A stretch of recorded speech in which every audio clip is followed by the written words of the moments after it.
কিসে পড়ছো? এই তো আমরা সেকেন্ড ইয়ারে পড়তেছি। সেকেন্ড ইয়ারে পড়ো? কোন সাবজেক্ট নিয়ে? সায়েন্স নিয়ে পড়তেছি। আরে বাবা, কিন্তু মানে কলেজে ওরকম ভাবে যাওয়া হয় খুবই কম। কোন সাবজেক্ট নিয়ে পড়ছো? সায়েন্সের স্পেসিফিক কোন সাবজেক্ট নিয়ে? স্পেসিফিক সাবজেক্ট হচ্ছে আপনার সায়েন্স নিয়ে পড়তেছি। সায়েন্সে তো অনেকগুলো মানে সাবজেক্ট থাকে, থাকে না? হ্যাঁ, মেজর, তোমার major মেজর কি?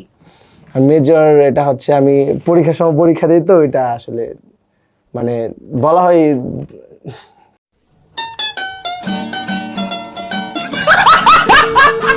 আচ্ছা, পরীক্ষার সময় পরীক্ষা দাও। আমি জাস্ট কলেজে যাই, এক্সাম দিই, দেন চলে আসি। মানে বিজনেস নিয়ে কন্টেন্ট নিয়ে বিজি থাকি, মানে লেখাপড়াতে একটু ওইরকম থাকে না তো মনোযোগ, ওই জন্য আর কি। তোমার সাবজেক্ট কয়টা আছে বলো? কয়টা পরীক্ষা দিতে হয় বলো? পরীক্ষা দিতে হয় কয়টা? 10টা। 10টা, তার মানে 10টা সাবজেক্ট। নামগুলো জানো 10টার? না, নাম জানি না, বললাম না ওই যে স্টাডি নিয়ে ওইরকম ভাবে আসলে আচ্ছা বিবেচনা করা হয় ঠিক না। আছে। গাঞ্জা খেয়ে কুল পাই না, লেখাপড়া করবো কোন সময়?